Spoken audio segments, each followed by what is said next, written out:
Botafogo fazia o jogo dele. Hoje a gente não tem nada em campo, porque eu olho o Botafogo, o Gustavo Sauer, gente. O Gustavo Sauer está sendo a terceira opção na ponta direita. Não entrou. 10 não milhões. entrou ontem, cara. Absurdo. O Fogão Net, um mês atrás, porque aquelas matérias passam o pano lá, falando, não, reforços internos. E aí, desde o ano passado, eu falava, gente, a gente contratou um ponta, que o futebol moderno, perdão da palavra, ele é uma piada para muita coisa, né? Aí falava, não, mas ele é um ponta construtor. Gente, vamos lá. O 4-3-3, qual que é o nexo de jogar com ponta? Ou você joga com ponta do pé do meu lado, que é para o cara dar profundidade e buscar o fundo, ou é o ponta de pé invertido para ele limpar para o meio e ter a finalização na diagonal. O Sal, ele é lento. Então, para ele cortar para o meio e bater, ele tem que estar muito próximo da área e com espaço para ele poder correr um pouco. Ele é muito devagar.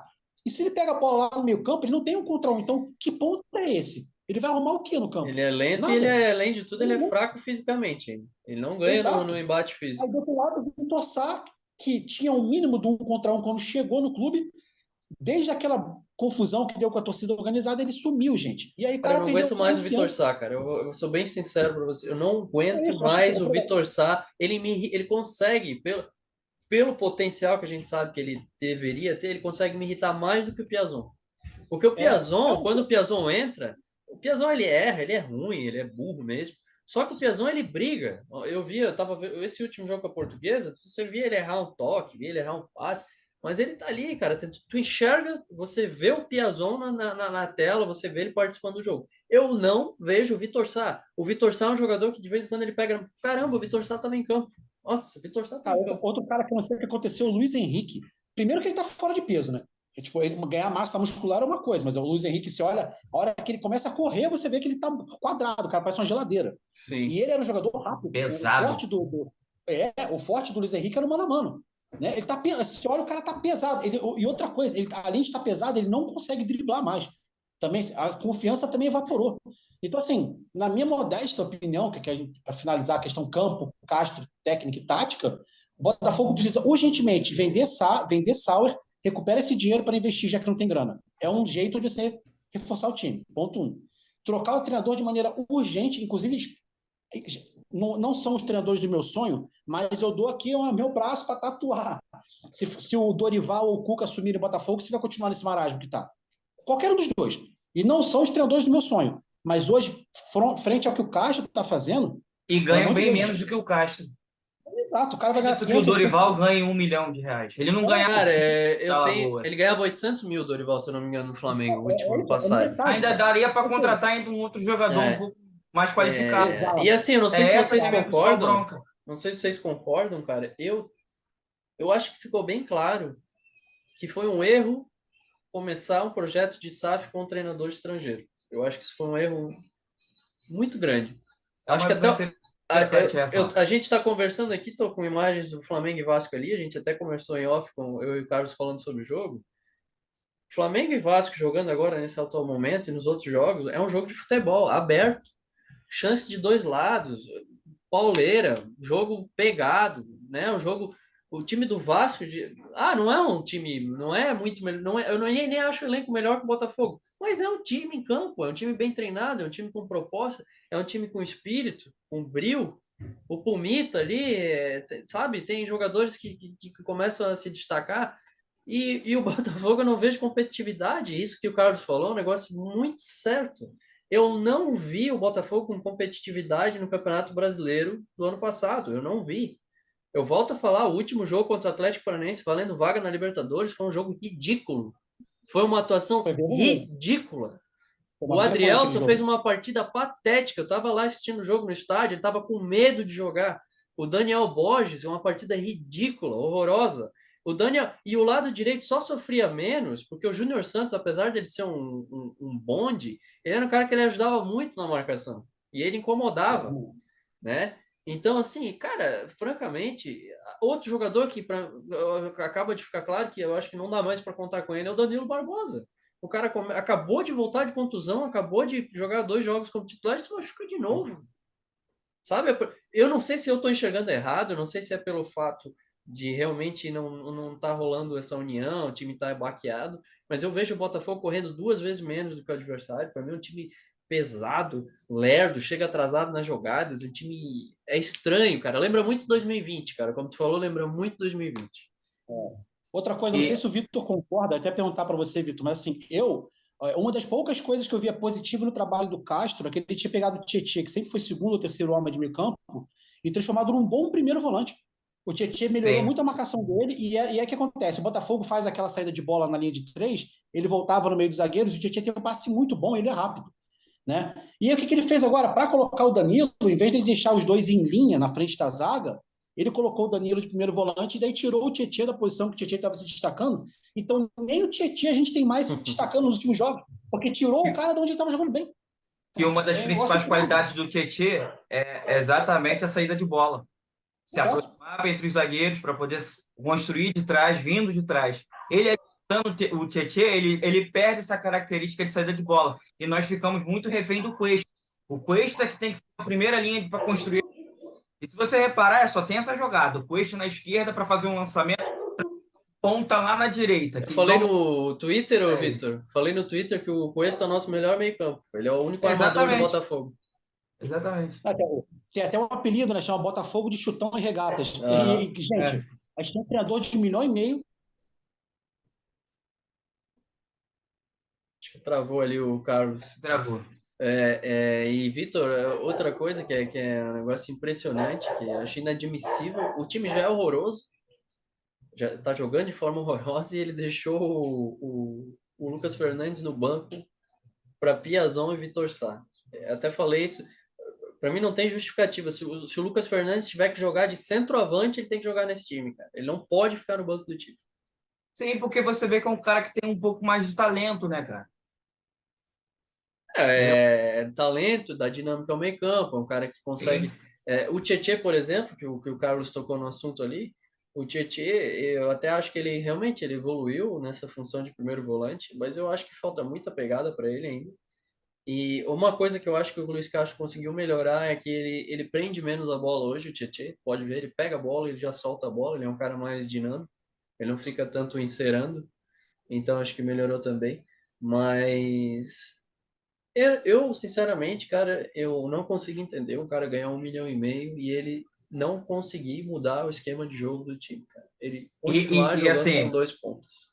Eu acredito que vocês vão concordar comigo. Quanto maior a sua, principalmente isso para a vida, tá? Seja na sua carreira profissional, seja na vida pessoal. Quando você tem você chega num nível de responsabilidade, você tem que ser cobrado. E assim, Exato.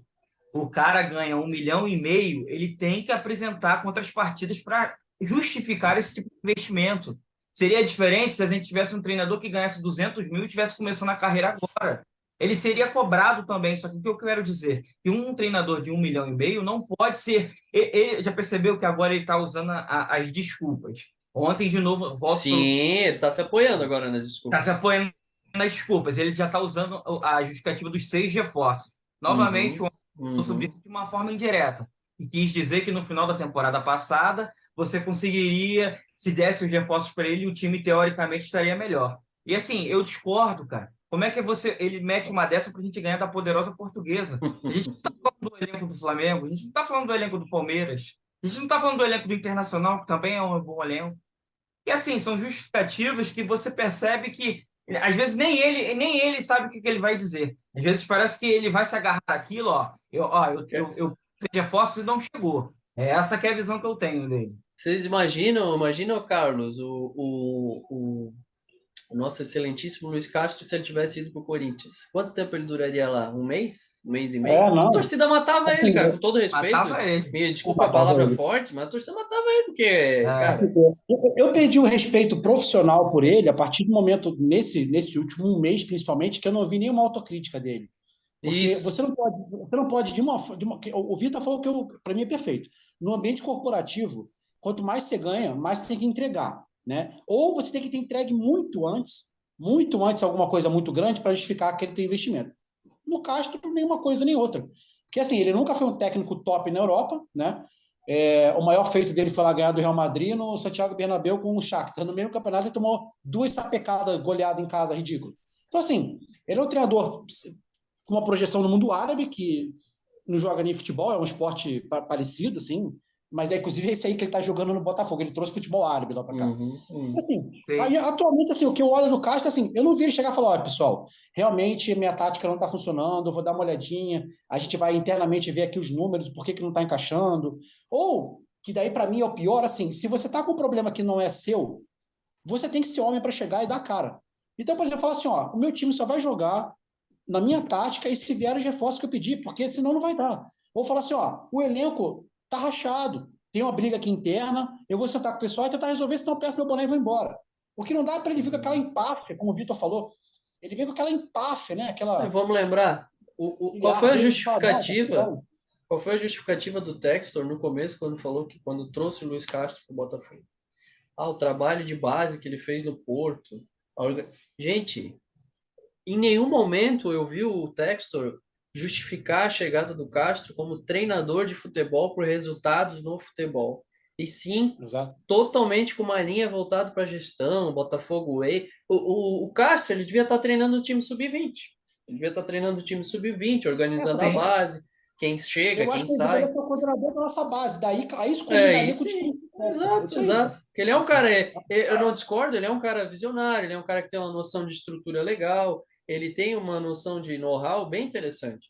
Só que ele não entende futebol, cara. Campo e bola, que é o que o time profissional precisa para começar a ter um crescimento na SAF, ele não entende nada. Ele é péssimo. Ó, e outra coisa, os treinos são fechados, né? Mas a gente teve, na minha memória, eu tenho 2 memórias de filmagens do treino do Castro.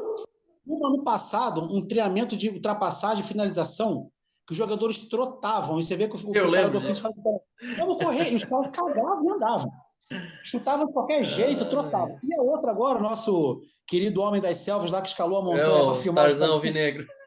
E assim, as zoeiras à parte, de fato, eu lembro que até o pessoal vai bater nele, isso não tem nada a ver com treino total, esse é um pedaço do treino. Gente, o que a gente viu lá da filmagem dele, aquele espaçamento, jogadores sem nenhuma comunicação com o outro, sem nenhuma aproximação, é o que a gente vê no campo. Então, assim, e ainda mais hoje em dia que o futebol é tudo no campo reduzido, né? Hoje em dia se enfrenta um campo de 30, 40 metros no máximo. Eu não lembro se foi o Wellington Arruda, o Fabiano, um deles esses dias, nesse último jogo, falou assim, é difícil acreditar que esse time treina.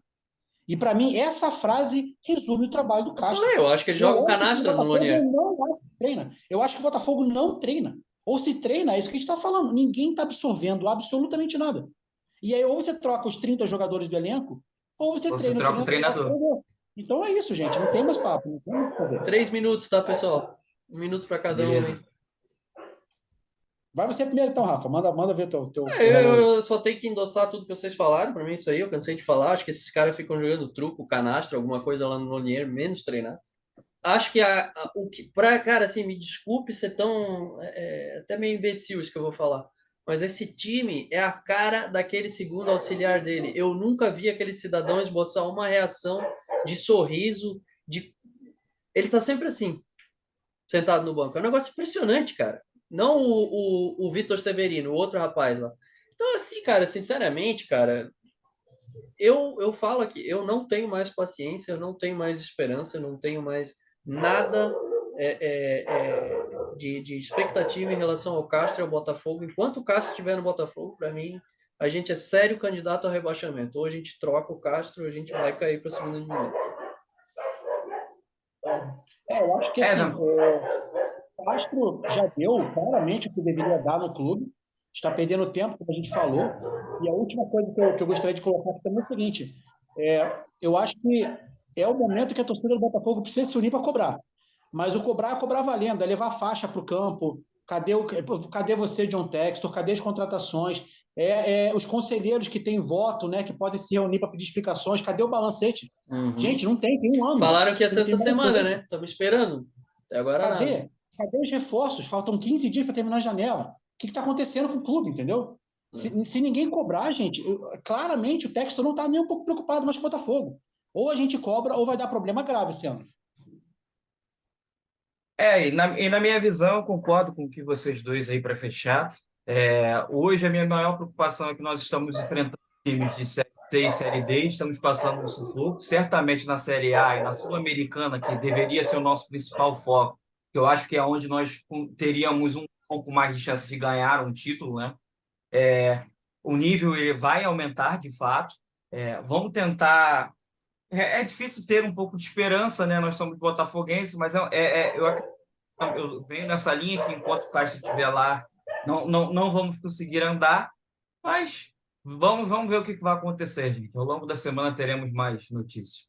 Beleza, galera. Isso aí. Vai acabar o tempo aí. Um abraço para vocês e até a próxima. Daqui a pouco a gente volta para debater mais aí. Um abraço para vocês. Abraço.